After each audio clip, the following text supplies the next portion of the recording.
Welcome, future doctors, to another episode of the Future Minority Doctor podcast with Dr. Zulma and Marina, where we bring you conversations to empower and inspire you to contribute to your community and the world by becoming a doctor.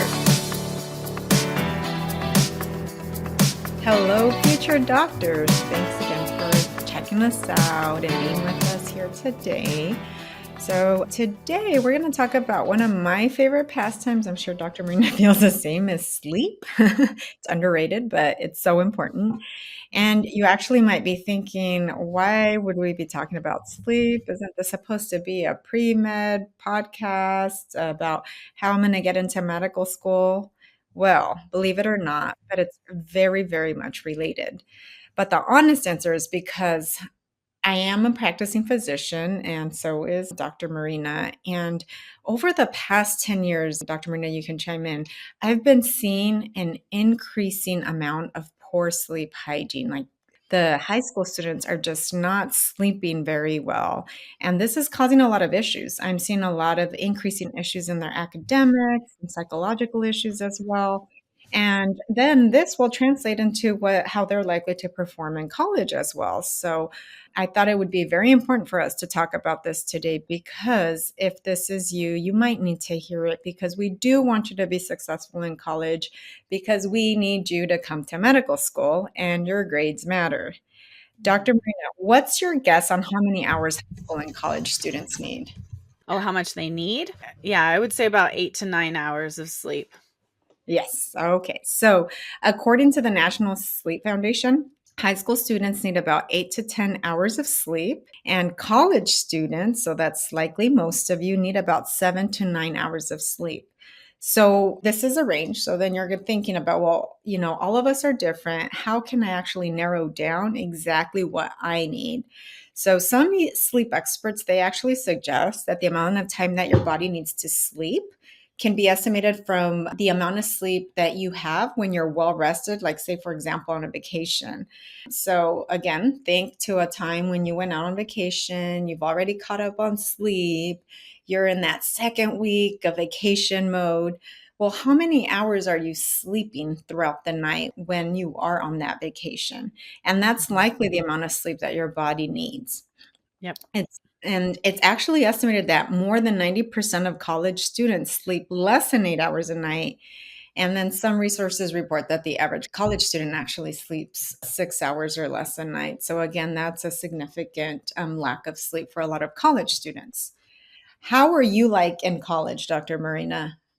Well, I tend to struggle with procrastination, like I'm sure many people do. And so I would often, put off studying or assignments until the last minute, which would result in me having to pull all-nighters sometimes. Not that often. It wasn't happening, a few times a week, but it would happen every 2 weeks or so where I had to pull an all-nighter for something, or maybe not an all-nighter, but like stay up into the early morning and then just catch like 2 or 3 hours of sleep, get a nap, and then, do what I needed to do during the day.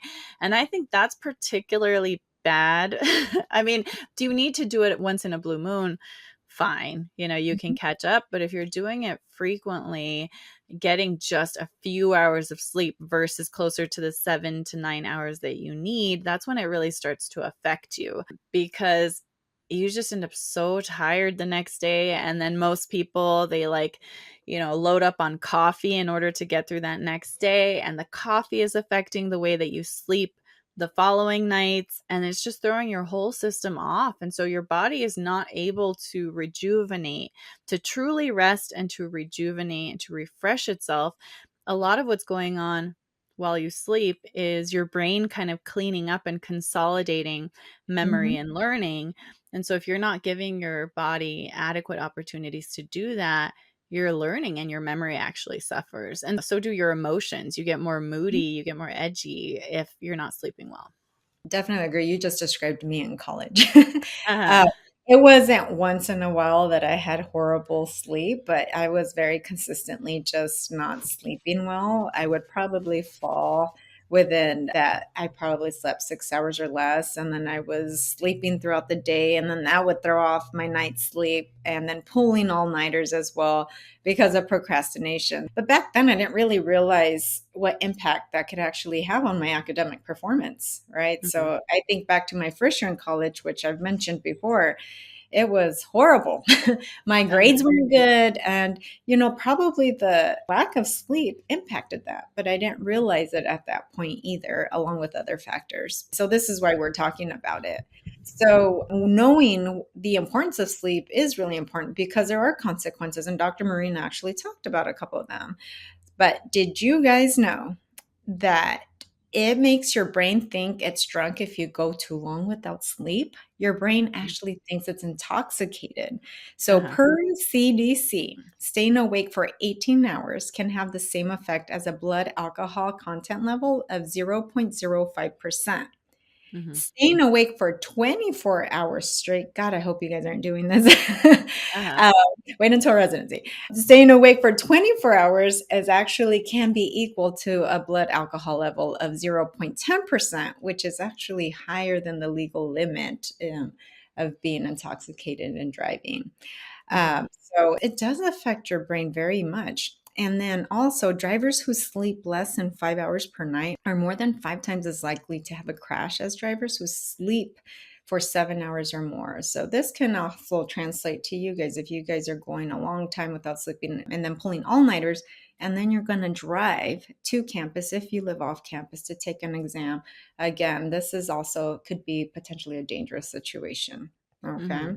Oh, yes. Yeah. And then there are other consequences, as Dr. Marino also mentioned. You just have a hard time concentrating if you're lacking sleep. You could be very irritable, and this can actually impact relationships that you have. Mhm. This can lead to an aggressive behavior because you're irritable, which can cause problems. And then you can also have that brain fog where it's like, and man, I've been there, where they tell you something and you know the Uh-huh. answer, but you just can't think of the answer because of Yeah. this brain fog. And that is frustrating. But imagine this happening when you're ready to take a midterm or a final. Okay, Mhm. that's not the situation you want to create because Yeah. then it's going to impact your GPA and it's going to impact just your overall grades. And we need you to have a strong GPA in order Mhm. to be a good applicant to get into medical school. Mhm. Aside from the academics, it actually, and this is where probably Dr. Marina can also agree with this, we're seeing a lot of medical issues because of the lack Mhm. of sleep. Yep. So, not sleeping can cause medical issues. It's actually linked to diabetes, high blood pressure, weight gain. And I think Mhm. this might be the reason why there's that freshman 15 that first year that most freshman students gain weight. Yep. Might be a contributing factor. And Uh-huh. it's also even been associated with some types of cancer. So I thought that Mhm. was interesting because it just tells you how much your brain needs to relax in order for your whole body to function. Mhm. And then the other big one is mental health disorders. So we're seeing a bunch of anxiety and depression. And this could be tricky too, right? Because anxiety and depression, one of the symptoms for those is not being able to fall asleep. But then you can Mhm. get the flip side as well. So Uh-huh. if this is maybe where you're at, you're not sure if it's because you're not sleeping versus you have underlying depression and anxiety that's causing the lack of sleep. This is where you need to see a medical professional as Yep. well.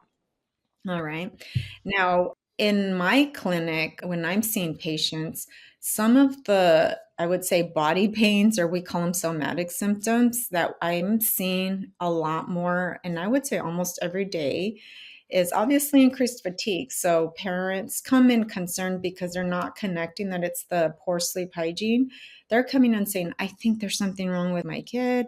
He's tired all the time. He just doesn't seem to have any energy throughout the day. They're falling asleep in class. They're falling asleep at home right after school and sleeping these prolonged 3, 4 hours. That I see a ton of. And then they're not getting up to go to class. So this can Mhm. affect you in college, right? If you're staying up, you're not going to get up to class. And some of those classes are they're mandatory for you to show up. Like Uh-huh. your lab classes for chemistry, right? So you don't want to miss some of those classes because, again, that's going to impact your grades. Some of the other symptoms that the kids come in saying is I see a lot of headaches related to this. Some of them feeling lightheaded as well. They're saying they feel feel dizzy, nausea, as well as one commonly that I've seen mostly in girls. I tend to see that more. They're complaining of like this non-specific abdominal pain and more than anything, a lot of mental health issues. And I'm seeing an increase in marijuana use because they're thinking, I can't fall asleep, but it's because of their poor sleep hygiene, but they're Uh-huh. self-medicating and they're like, I need marijuana to help me relax, right? So Uh-huh. I don't know if you want to share your experience of what you're seeing in clinic if you're still seeing teenagers. Oh, yeah. Sleep is just like with you. I see so many teenagers, especially having issues with sleep. And not just teenagers. Sometimes it's kids as young as like 5 or 6, especially with technology nowadays. Technology tends to be really activating to your brain, right? And so whether it's like scrolling through tons of reels, it just like gives your brain all of these like neurochemical hits. And it's like, it's Mhm. keeping it awake, it's keeping it interested, it's keeping it very alert and wanting more. That's what it's designed to do. And so when you suddenly try to go from a state where your brain is hyperactivated from using technology, whether it's reels or a video game or an exciting movie, or an addicting show, anything like that. And Mhm. then you suddenly try to tell your brain, okay, it's time to sleep, it's time to shut down, it's time to relax, it's time to go into that state that's necessary for sleep. It can be really hard to do that. And so I'm seeing a lot of teenagers, not just because of technology, but technology is a big contributing factor, but for a variety of other reasons, they can struggle with sleep. Anxiety is a big one. So there's a huge link between anxiety and trouble sleeping. Anxiety tends to cause your brain to just constantly have this stream of worries running through Mhm. it. And if you don't teach yourself, if you don't train yourself, or if you don't get help in learning how to let go of those worries in order to get your brain into a more relaxed state to be able to fall asleep, then you're going to have trouble turning it off. You're going to have trouble getting into that state required to go to sleep. So I do see a ton of it. And we're seeing anxiety more and more in younger and younger Mhm. children. And so it's so important that it's wonderful as physicians to be able to help those kids so that they don't end up with lifelong sleep and anxiety issues. But it's also concerning that sometimes it feels like everybody has poor sleep nowadays. Yeah, I Yeah. would agree. I would agree. And a lot of times when I'm talking to a lot of the high school kids mainly, I turn around and tell the parents, this isn't only an issue with him. I'm sure I don't know what your practices are as parents. Yeah. And most of the parents will say, I'm guilty. It's the same. Uh-huh. And a lot of it is just like this evolving culture that we're in because of media, right? About electronics and so forth. So it's important to bring it up so you're aware of it because you can catch yourself. Say if it's about time to go to bed and you're going to get on TV or on the computer, at least maybe hearing it that the seed has been planted, like, wait a minute, this is what they were talking about because it does affect it. And, again, if you don't sleep well, you're going to have increased concentration issues, retention issues. So this will impact your grades and your performance on exams as well. Yep. And as Dr. Marina said earlier, like sleep actually promotes memory consolidation and organization. So you will retain information better. Those extra, let me keep going 8 more hours, 6 more hours of studying is Mhm. unlikely to improve your performance on your exam the next day. Actually, Mhm. sleeping, you're more likely to retain that information as well.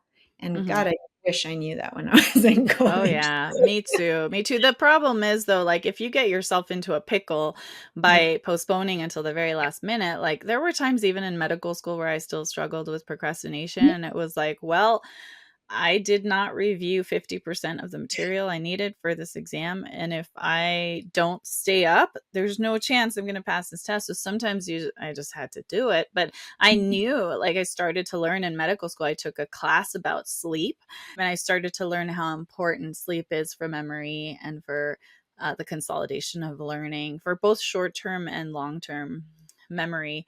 And that's when I started to try to change my habits as much as possible. It didn't happen overnight, and I still procrastinate sometimes, but Yeah. I know my limits better than I did in college, especially and medical school.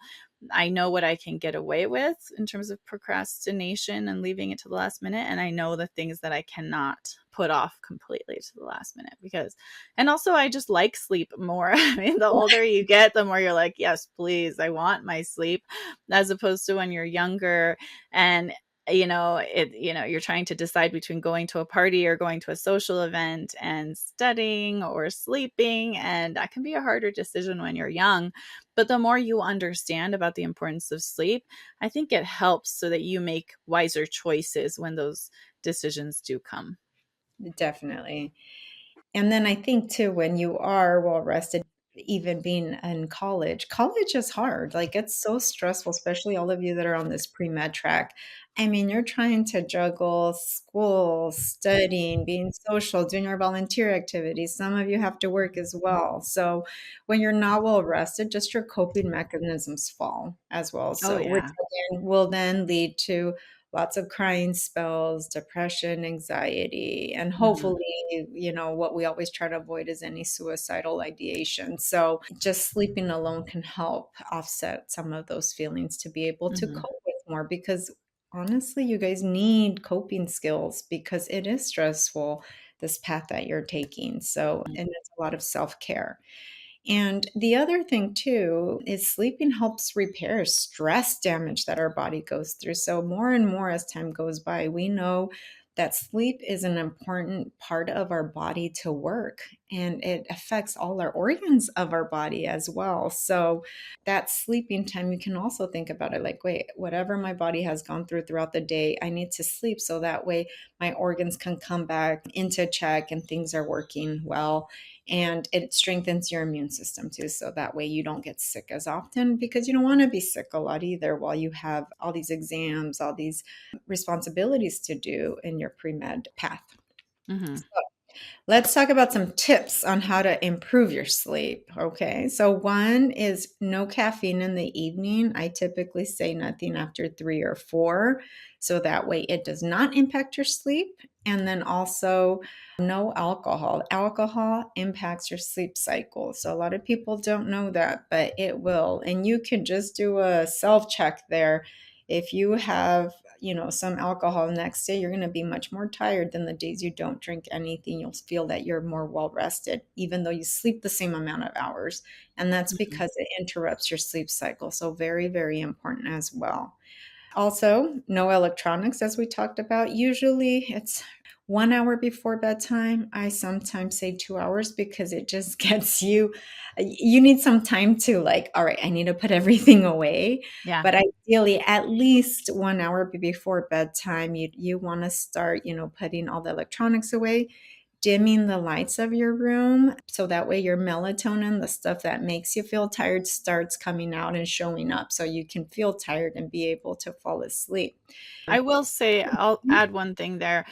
I think the type of electronics also matters. Like if you're Mhm. watching TV or playing a video game or on social media, that's Mhm. worse than if you're like working on writing a paper, right? Right. Like Yep. if you're doing something more boring, like working on finishing a paper or doing some assignment online, we understand, like, you're students, you're working hard in order to like get those grades to get into med school and learn everything you need to learn, so that's going to be less damaging or less interruptive of your sleep compared to those more stimulating activities. So of course, like, do what you can within reason for yourself. Yeah, exactly. So, yeah, it depends. If it's something that's kind of boring, like writing a paper you don't really want to, of course, you're still going to be, you might still get tired. Yeah. But then if you're just reading gossip, it's completely different that your brain Yeah. gets stimulated. But I think Mhm. a key thing too, and I get asked this by also patients, is the Mhm. blue light. So, blue light actually affects, it's blue light is that light that's emitted by a lot of electronics, and that affects your melatonin production. So, for your ability to fall asleep. So nowadays they say, oh, there's these blue light glasses, these filtering screens. And I get a lot of questions about, will that actually really help? Well, it depends who you ask. But I Mhm. think overall, most researchers say that it's not as effective to help. So that way your melatonin isn't affected. Mhm. And specifically, blue light, it affects your certain stages of sleep. And these specific stages are very important and they play a very specific role in cognitive functioning. Okay, Mhm. so again, just keeping that in mind as well, and not thinking, oh, I have the blue light protector sheet, so I can keep going. Yeah, exactly. Yeah. And I think there's even been more recent research to suggest that it's not really the blue light alone. It's really just light that's emitted from electronics in general. That's why the blue light glasses and stuff don't actually work that well, because it's not just the blue light. It's other light as well. Yeah. Yeah. There's a reason the sun goes down, right? Yeah. There's a Yeah. reason that our bodies are designed to get tired when the sun goes down, because that absence of light affects the chemicals in our brain that are telling us it's time to go to sleep. Yep, exactly. I don't know if you had this feeling, Dr. Marina, but when I was doing med school rotations and or even in residency, when I would Mhm. go and do radiology, it's of course you're in a dark room because you're looking at imaging. I Yeah. kid you not, my melatonin, as soon as I hit those, it went like shot up and I was like ready to fall Yeah. asleep, right? Uh-huh. Oh, Yeah, so yeah, it's just definitely. interesting the biology of our bodies. Uh-huh. Um, and then the other thing, and this is something I actually still till today practice. I didn't do this as a child because my parents weren't too big on this, but now as an adult, is making your room a no TV zone. Okay. And I think it does help with sleeping patterns because you're basically taking away the temptation.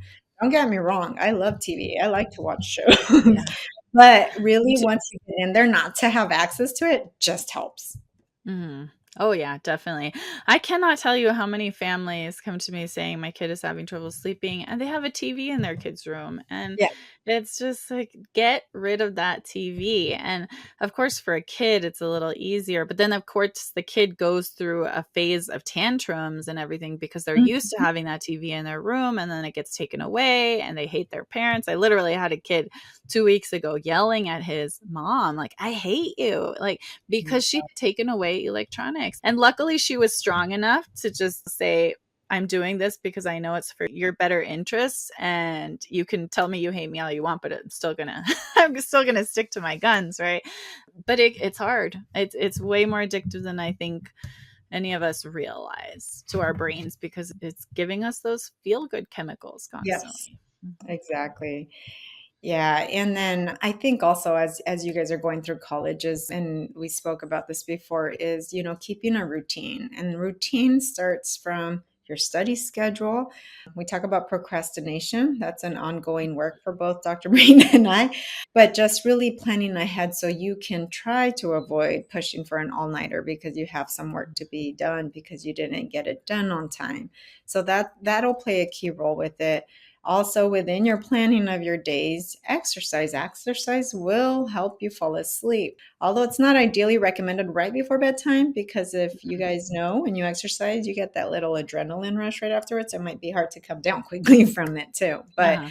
do get some exercise in. It will help as well. And then create a relaxing bedtime routine. My routine is typically, I'll take a shower and then afterwards I'll pick up a book and read. And that's what causes me to fall asleep. I probably get like 3, 4 pages and then I'm out. So it takes me a Yeah. long time to read books. Me too. If I read at bedtime, yeah, it takes If I forever. read bedtime, yes. Yeah, exactly. Uh-huh. Yeah. And some of you might be sleeping in dorms, and I know this could be difficult to try to do when there's so much going on within a dorm. So if it is, you do your best, right? If Mhm. you need to get an eye mask, a sleeping mask, so that way you can fall asleep. So it looks darker, and you can get those hormones in your brain that are produced in order, all those chemicals in order to make you feel like you're ready to go to sleep, earplugs, whatever it might be. But I can understand Mhm. if some of you are trying, but you live in a dorm, that could be very challenging as well. Okay. Mhm.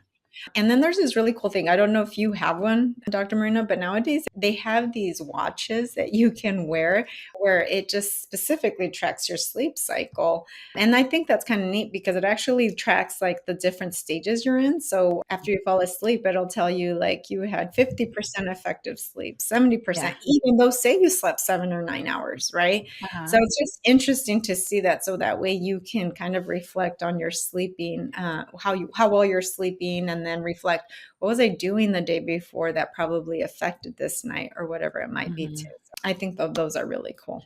All right. Mhm.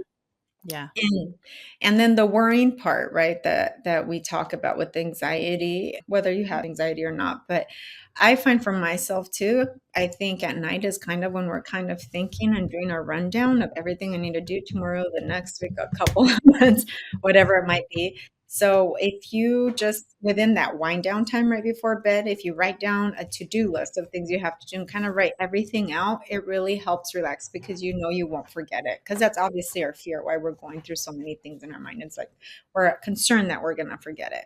Yeah. And if it's affecting you so much, whether it's sleeping issues, anxiety, or depression, get help. Please, you guys have therapists available on all the school campuses. You're paying for it in your tuition anyways.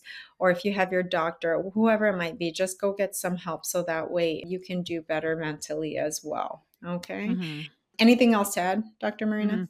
Yeah, I'm just going to share quickly two techniques that can help you now to like Mhm. let go of some of that stuff that might be going through your brain or help you to relax your body to prepare to sleep because so many people struggle with this. One of them is called a body scan. So as you're laying down and you've like turned down the lights and limited the noise as much as you can within, the place you are, doing a body scan, all you're doing, it's super simple. I learned this as a kid because my dad used to listen to these tapes that taught it. And I remember like hearing it in the car one day. I was like, oh, that's cool. And I didn't realize at the time that I was learning this trick that was going to help me later in life to deal with stress and sleep. But basically, as you're just lying down in your bed, you imagine starting from the top of your head, like just pay attention. It's an exercise in noticing and in letting go. Like pay attention to your head, your scalp first. Like how do you feel? If you feel any tension, go ahead and just let that go, relax, and then down to your eyes, your forehead, your ears, your cheeks, your mouth, and little by little you just like scan your body from top to bottom. And you pay attention. Oh, how much tension is in my neck from today? And how can I just, as I take a deep breath, let that go. And then once you feel that relaxed, you go down to your shoulders, your arms, your chest, your belly, your hips, your legs, all the way down to your feet. And it's just a conscious exercise to help your body let go of some of the tension that has accumulated throughout the day, which happens for all of us, right? Because stuff happens and we're busy and we're trying to manage a lot of things at once. Your body carries those emotions and that tension and that stress from the day. And so, doing this little exercise where you're just scanning your body from top to bottom and choosing to let go, it can Mhm. be really therapeutic and it can help give your mind something to focus on other than all those worries and that to-do list, right? So you're giving your mind something to focus on to distract you. And in the process, you are relaxing your body, relaxing your mind, and helping it to go into that more restful state so you can fall asleep more easily. So that's the body scan, really easy to do. The more you do it, it might not feel very effective or natural the first time you do it.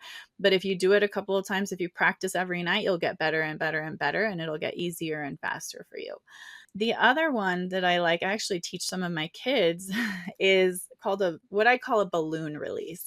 And they're variations of it. But what I teach kids is like, imagine that there's a pile of balloons next to you. And you're going to grab one of those balloons and you're going to think of something like a worry from your day, something that's running through your mind. It's like, oh, I got this final project coming up, or I have a test coming up, or my best friend isn't talking to me, or whatever it is, right?